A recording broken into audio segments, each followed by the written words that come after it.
Rosemary Jenkins. I'm a member of staff that works on the clinical psychology programme. Maddy's going to do our presentation today and she'll introduce herself. Hi, well my name's Maddy. I've been in secondary mental health care with a few hospital admissions along the way, with depression and anxiety for about 20 years. I've been discharged from secondary mental health care for about 2 years now. Yay! Thank you. I've been involved with CEVIC, which is a service user involvement project in Cardiff and the Vale, for several years, and when an opportunity came up for the doctoral programme, I jumped at the chance as most of my recovery was focused on talking therapies.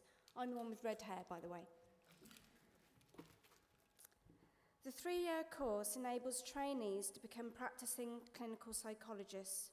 Trainees work with a wide range of people, including people with mental health issues to people with learning disabilities. 50% of the course is spent on placements working clinically.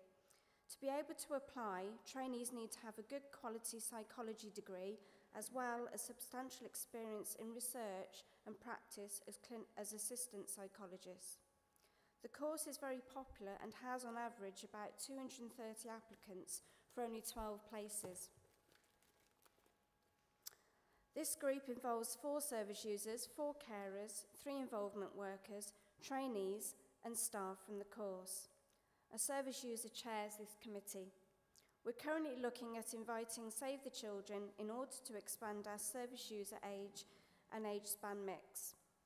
We meet bi-monthly to develop service user and carer involvement within the programme. The programme spent a lot of time and effort to ensure service users and carers are paid. Yay! They succeeded, and all involvement is paid £10 an hour. Yay! I'll now talk about some of the involvements. By the way, I have got more than one dress, just to let you know. One with the red hair. Service users and carers are involved in shortlisting of applicants to the course each year. This is paid. Yay! Service users and carers are involved in the personal and professional interview panel each year. Interviews generally take 3 to 4 days. It's a pressurised job, as applicants have spent years getting to this stage in their career. Because of this and the popularity to get involved in the recruitment process, a role profile was developed and service users elected their peers to take part. I felt very proud to be elected and to be part of this process. The Service User and Carer Involvement Committee elected to take out a professional and replace them with a carer. Service users and carers now make up 50% of the interview panel and therefore have equal say to the professionals. Service users and carers are given advice and ongoing support during shortlisting throughout the interviews. It's all paid. Yay! Service users take part in mock psychological interviews with the first year's trainees and the clinical psychologist who facilitates this teaching. Over 2 mornings, service users play themselves with trainees interviewing them. This takes on theatre forum style. Trainees find this very helpful and it helps address issues that they're most worried about. Service users and carers also present their life stories to trainees. This is also very powerful to have real people talking about their own real experiences. It's paid. Yay! Service User and Carer Committee have worked really hard at creating a job for part-time Service User Carer Coordinator post. Service users and carers become involved in helping tutors in setting academic essay titles. Service users and carers will advise trainees in developing research proposals. This could be, for example, helping develop research questions. Service users and carers will support trainees in getting access to service user and carer groups for placement possibilities. The Psychology Advisory Executive Committee has a formal role within the doctoral programme, and the Service User and Carer Committee will choose a service user or carer to attend to inform the PAIC on our work. Guess what? It's all paid. Yeah, you got it. I've been involved in mental health developments over the years, some of which I believe my input has been valid. Some seems to be clearly tick boxing. The doctoral programme for me scores top marks as you really see your ideas put into practice, and personally I suppose that's getting carers into into selection process and the role plays. I feel I've got to know the trainees, some that I've helped select onto the course, and it's delightful to see them grow. The staff are welcoming and I feel my input is valued. I've clearly overstated the payment aspect within this presentation, and it's really important and unusual to validate service users and carers in this way. However, this is really the icing on the cake for me, and I'd happily continue contributing to the programme for nothing. Payment gives me self-esteem, confidence, status, and makes me feel normal. Everyone involved in the programme enabled me to feel this way, irrelevant of any pay packet. So in my eyes, the psychology programme ticks all the boxes for me. Thank you.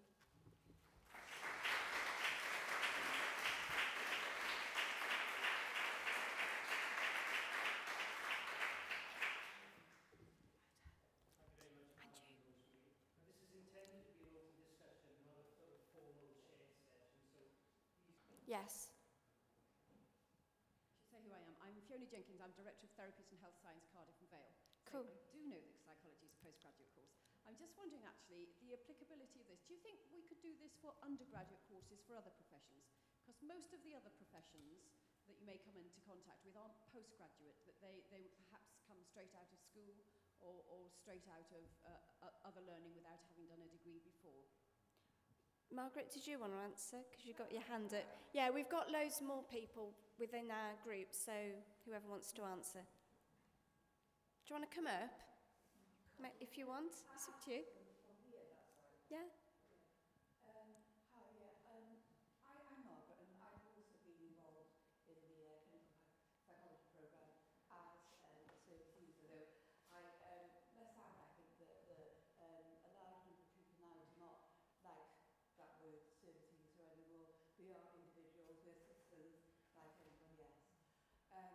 There is involvement in undergraduate programmes. I don't know if you're aware, but within the student nurses, all the cohorts for the past 5 or 6 years have received input from service users, if I can call us that. We go in and talk about our experiences, talk about our recovery within mental health,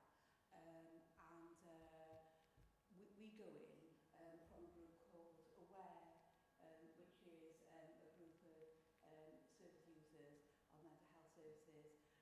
We have been service users, and it's been very successful. So there is other involvement within undergraduate programmes definitely going on. I think with... Go on, someone else?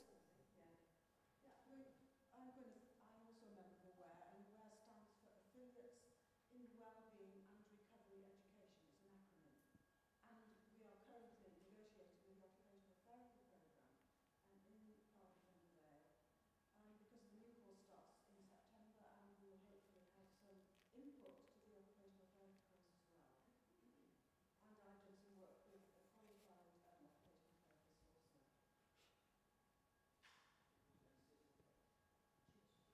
Yes, I'm an ex-carer, and whilst my husband was still alive, he spent the last part of 3 years of his life in full-time care, and it gave me then an opportunity to be able to share the experiences I'd had as caring for somebody with dementia to a lot of trainee nurses, and in fact a few times through the doctorate setup. And it's amazing because so many people learn so much by doing research and books and whatever, and to suddenly have a group of young people sitting in front of an older person like myself talking about your actual personal little difficulties with caring for somebody with dementia, it opens up a whole new world for them, and so I can only recommend it. Thank you. Does that answer your question? Very comprehensive. The issue is that can regulated professionals who get on a register as a consequence of the first people benefit from the system. The system is incredibly robust.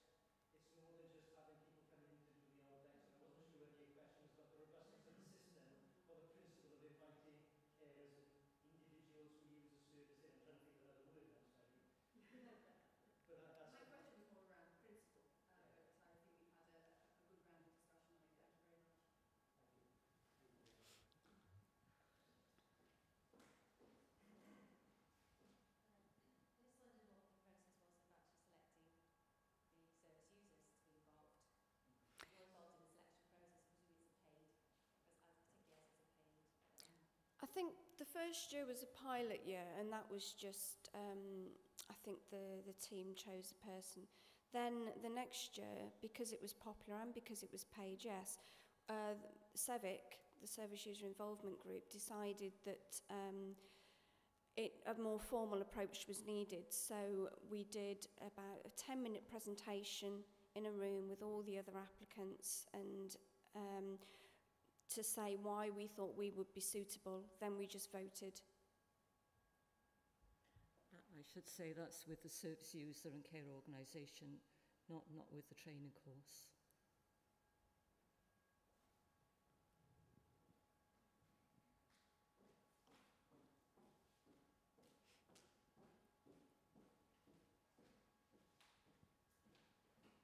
Hi, good morning. I'm Darrell Clark from Cumtoff Health Board. I was just wondering, I was interested in the pay element, which is great. I was just wondering from a practical perspective, because it's something we've discussed in the past, and certainly within Health Board we've managed to pay expenses and things like that. I'm just wondering how you managed to, the route you took to get where you got the funding for the funding element of it, because it's certainly something we've dealt with locally, and we managed to get funding through the partnerships, not necessarily via the Health Board.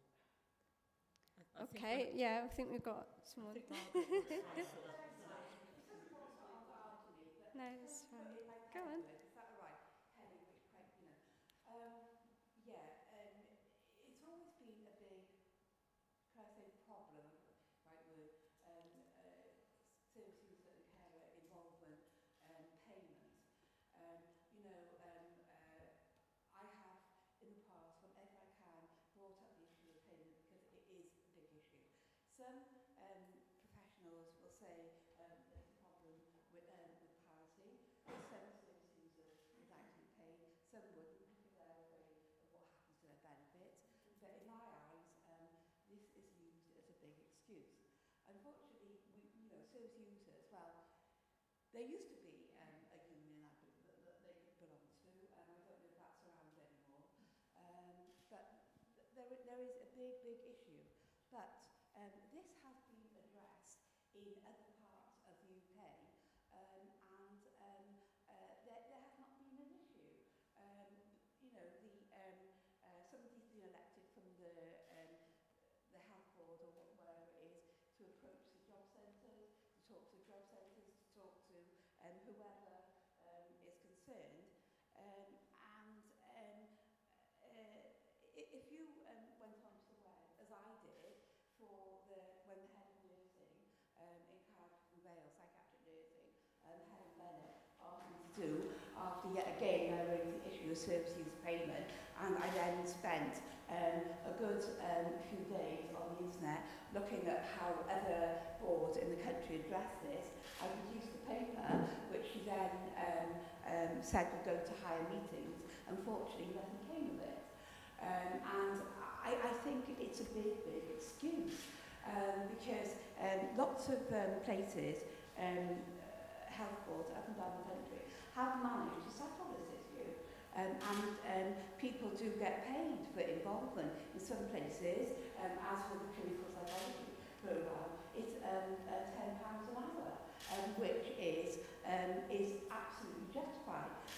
People who are involved put in a hell of a lot of work, as do Maddy, as does Gwyneth, as have myself in the past.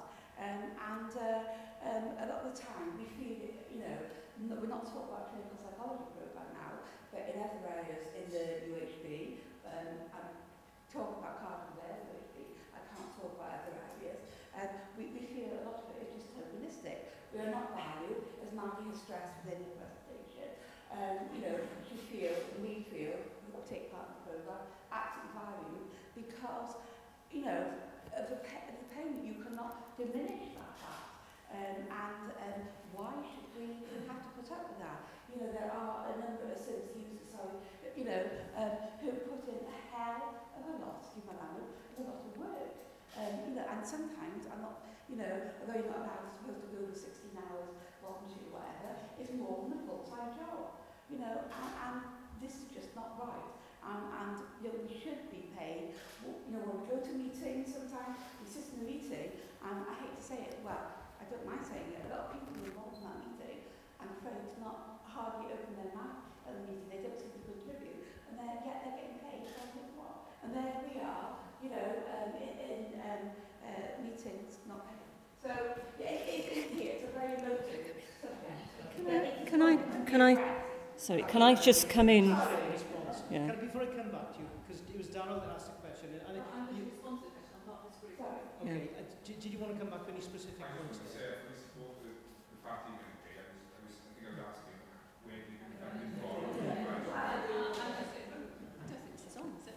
I was just going to say that we've got excellent support from our commissioners, and NHS. And as a programme, we, as Margaret said, thought very strongly to value the involvement of services and carers through payment. So we fought after it, and that was supported by our commissioners, which we're very grateful. Thank you, Jane. Does anybody else want to explore any of the issues with payment? Because it was something that was discussed both at the event and indeed amongst the judges, so that the difference between reimbursement of inconvenience, which is what you just been describing, and payment for what is in effect a service, is a very challenging discussion in effect. And once you start talking about payment for a service, you have issues of equity, fairness and balance, etc. So that was one of the interesting components of this particular submission. Someone else had their hand raised there. No? Can I just say, in terms of payment, I think one of the major philosophies of our training course, as clinical psychologists, we train our trainees to work in partnership with the people that they work with. And I think that has to be reflected across the training programme, and giving equal partnership in terms of the decision making around things like selection, and also acknowledging that through payment is really important. One of the words we use in our conversation, that was, and you used it actually, was tokenism, the avoidance of tokenism, which has kind of, over the years that we've been doing the judgment of this particular category. And there, I mean, you heard both Helen and Alan earlier talk about how the quality of submissions have improved, and I think the quality of authenticity of engagement has changed over the last 5 years as well. And this, I think, is just another bit of evidence of people demonstrating that they want to show that the citizen's voice is valued. That's the way that we perceive it on the panel. So thank you. Any other last questions? Because we are running out of time. Leave it back there.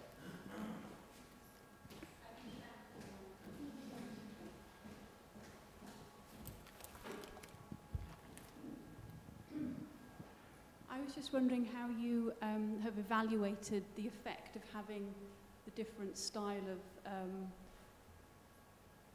trainee selection process. How have you evaluated the effects of that once the trainees are then qualified? Johnny? I think is that in terms of how it changes trainees' practice? Yeah. I think. How the psychologists, have you evaluated the psychologists, but also the service users? Sorry, I can't hear you.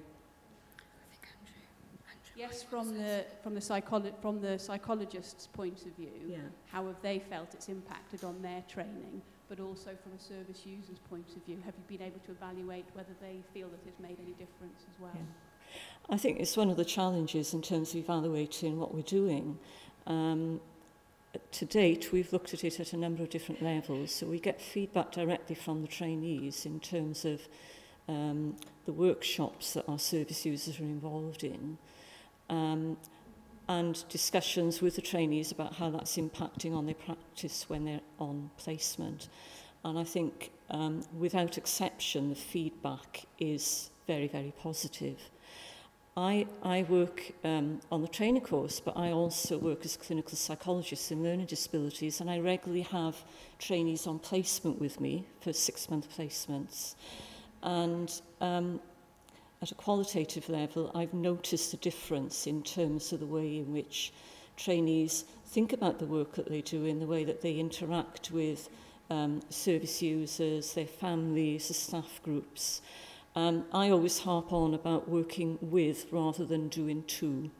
And I think that's the big change that is occurring. But this is something that will occur over time and at many different levels. We have attempted to evaluate, and we had one trainee on placement in Powys, where the service user that the trainee had been working with was interviewed at the end of the placement, and the feedback, which I think is in the storyboard, was again very, very positive. So I think that we've never had any negative feedback from trainees or the supervisors that they go on to placement with. And we just feel that it's created a different atmosphere in terms of the training programme. Just to add to that, I mean, I haven't looked at valuation forms in detail, and this has been quite new, service users. This is our 4th year involving service users, and is it first or second with carers? Second with carers.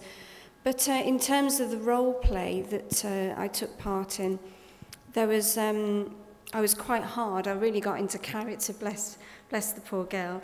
And part of the interview was the girl saying that she was a trainee. And so in my character, I just went, I'm not talking to a trainee, I want a qualified. And I really put up I was really fighting for it. I was going to walk out unless a qualified could be in the room. And afterwards she said, thank you so much, because this is the worst thing that I've ever been dreading, to have a service user say that. So we worked through it. So, and you do see the service users, the trainees grow and develop, but in terms of them going out into the world and getting jobs, I don't think I could comment on that.